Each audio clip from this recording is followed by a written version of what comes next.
निशा एक बड़ी ही प्यारी लड़की थी और वो शहर में अपने मम्मी पापा के साथ रहती थी। वो एक स्कूल में साइंस की टीचर थी और इस बार छुट्टियों में अपनी बुआ के घर आई थी। छुट्टियां बस खत्म ही होने वाली थी और अब निशा के वापस जाने का वक्त हो गया था। कितने दिनों बाद तुम घर आई हो निशा, इस बार कम से कम 1 महीने रुको ना। अरे नहीं नहीं बुआ जी, छुट्टियां बस हफ्ते भर की थी, लेकिन आप फिक्र मत करिए, अगली बार मैं इससे भी ज्यादा दिन के लिए आऊंगी। निशा की बुआ का एक बेटा था जो कि निशा से बड़ा था। उसका नाम था हरी। चलो निशा, तुम्हारी ट्रेन का वक्त हो गया है। क्या ट्रेन? पर निशा तुम आई तो बस से थी ना? हाँ बुआ जी, पर वापस जाने का टिकट नहीं मिला, इसीलिए ट्रेन से जा रही हूँ। ये बात सुनकर निशा की बुआ कुछ घबरा गई। उन्होंने हरी को इशारे से कोने में बुलाया। अरे हरी, तूने उसे रोका क्यों नहीं? अगर बस का टिकट नहीं था तो उसे कुछ दिन और रोक लेता। तुझे पता नहीं है क्या कि ट्रेन से जाने में कितना खतरा है? रात का समय हो गया है, अगर कहीं वो भूतिया ट्रेन आ गई तो। माँ, मैंने बहुत समझाया निशा को, मगर वो मानी ही नहीं। चलो अब जो हुआ सो हुआ, तू उसे जरा ध्यान से उसकी ही ट्रेन में बिठा कर आना। देख, जब तक वो अपनी ट्रेन में ना बैठ जाए तब तक वापस मत आना। हरी अपनी माँ की बात मानकर निशा को स्टेशन ले जाता है। स्टेशन पहुंचकर निशा और हरी ट्रेन का इंतजार करने लगते हैं। अरे, यहाँ तो हमारे सिवा लोग ही नहीं दिखाई दे रहे, ऐसा क्यों? सब लोग ज्यादातर बस से आते जाते हैं और खासकर रात में तो यहाँ कोई भी नहीं आता है। क्यों? ऐसा क्यों? ऐसा क्या है यहाँ जो लोग रात को आते ही नहीं है? शहर में तो रात भर स्टेशन पर भीड़ बनी रहती है।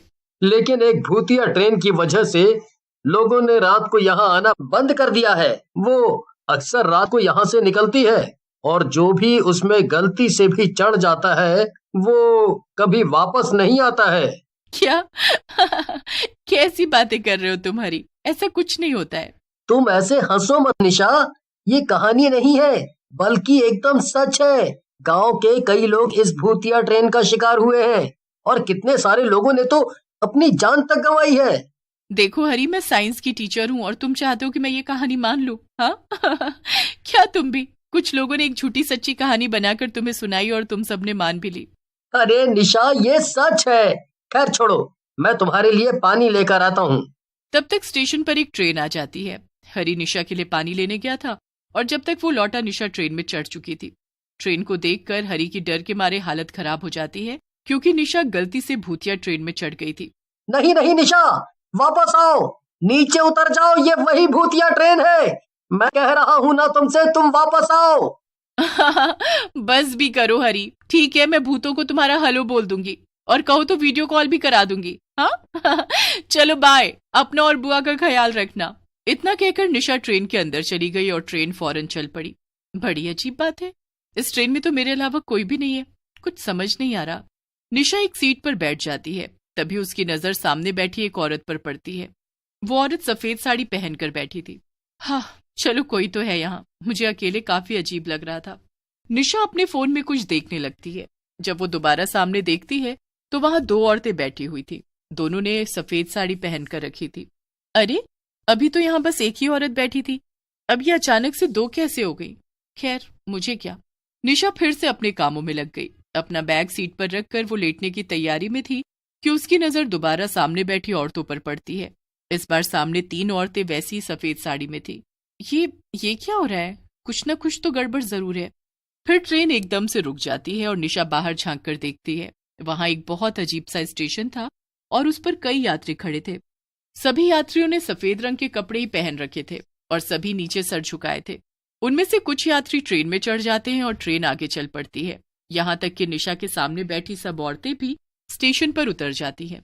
पता नहीं क्यों, मगर ये ट्रेन और इसके यात्री दोनों ही बहुत अजीब लग रहे हैं। निशा ध्यान देती है कि ट्रेन में बैठे सभी यात्रियों के पैर उल्टे थे।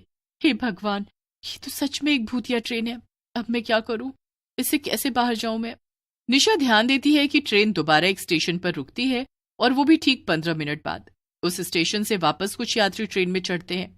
ये ट्रेन हर 15 मिनट पर रुक रही है। मेरे पास बस यही एक मौका है बचकर भागने का। निशा चुपचाप बैठ जाती है और अगला स्टेशन आने का इंतजार करने लगती है। तभी एक डरावनी चुड़ैल निशा के ठीक सामने बैठ जाती है। वो निशा को घूर घूर कर देखने लगती है। हे भगवान, अब मैं क्या करूं? ये तो मुझे ही घूर रही है। मैं कैसे निकलूं अब इस ट्रेन से बाहर? निशा काफी देर तक वहीं बैठी रहती है, क्योंकि बाहर जाने के लिए उसे कोई तरीका समझ में नहीं आता। तभी उसमें से एक भूत हवा में उड़ने लगता है और बाकी भूत भी अजीब तरह से हिलने लगते हैं। निशा को अब बहुत डर लग रहा था। निशा जोर से चिल्लाती है, बचाओ। तभी ट्रेन फिर से एक स्टेशन पर रुकती है। निशा बाहर देखती है तो हैरान हो जाती है।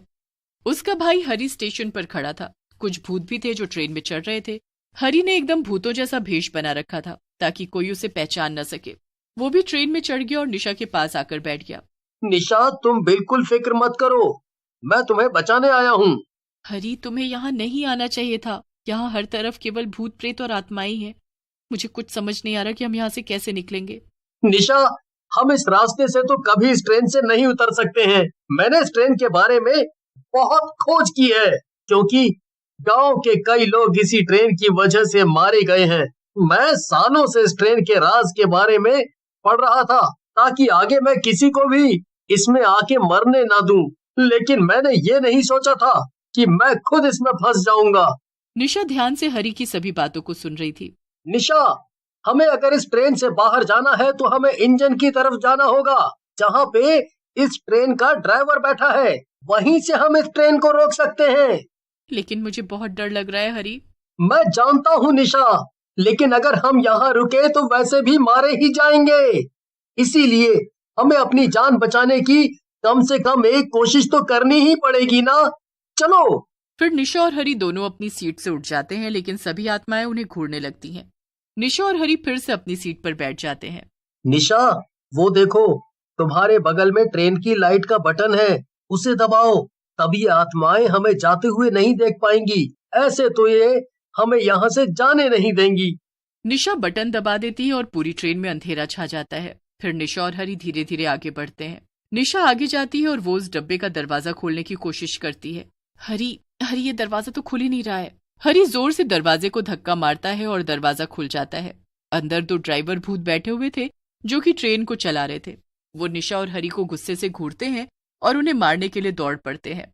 हरी जोर से चिल्लाता है, निशा, मैं इनसे निपट रहा हूँ, तुम जाओ, जल्दी से जाओ और जाके ट्रेन को रोको। लेकिन हरी, मैं तुम्हें अकेले कैसे छोड़ दूं? इतना वक्त नहीं है निशा, जाओ, जल्दी जाओ। दोनों भूत हरी पर हमला कर देते हैं, लेकिन निशा जल्दी से वहां से बचकर भागती है। वो सीधा ड्राइवर की सीट के पास जाती है, लेकिन उसे वहां कुछ भी समझ में नहीं आता है। वहीं दूसरी तरफ हरी किसी तरह उन भूतों से लड़ रहा था और खुद को बचा रहा था। हरी, मुझे यहाँ कुछ भी समझ में नहीं आ रहा है, मैं क्या करूँ? ज्यादा कुछ मत सोचो निशा, बस वहाँ एक लाल कलर का बटन होगा, उसे दबाओ, ट्रेन अपने आप रुक जाएगी। निशा जल्दी से वो बटन दबा देती है और ट्रेन की सीटी बज जाती है। ट्रेन की रफ्तार धीमी होने लगती है और ट्रेन थोड़ी देर में रुक जाती है। चलो हरी, ट्रेन रुक गई है, जल्दी करो, चलो यहाँ से। निशा, मैं कोशिश कर रहा हूँ, लेकिन इन भूतों ने मुझे पकड़ रखा है। मैं क्या करूँ? तुम मेरा इंतजार मत करो, तुम जल्दी भागो यहाँ से। नहीं हरी, मैं तुम्हें यहाँ अकेला छोड़कर बिल्कुल नहीं जाऊंगी। निशा देखती है कि ड्राइवर की सीट के पास एक टूल बॉक्स रखा हुआ था। वो उस टूल बॉक्स को उठाकर भूतों के सर पर मारती है और भूत हरी को छोड़ देते हैं। हरी और निशा जल्दी से ट्रेन से कूद जाते हैं।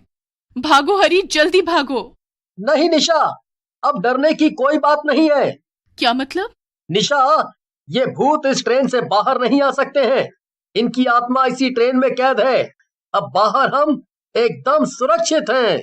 निशा और हरी ट्रेन से बाहर निकलकर चैन की सांस लेते हैं। फिर वो अपने घर वापस चले जाते हैं और सबको भूतिया ट्रेन के बारे में बताते हैं। लोगों का मानना था कि वो ट्रेन अक्सर उस स्टेशन से गुजरती थी, लेकिन उस दिन के बाद से कोई भी उस स्टेशन के आसपास भी नहीं गया।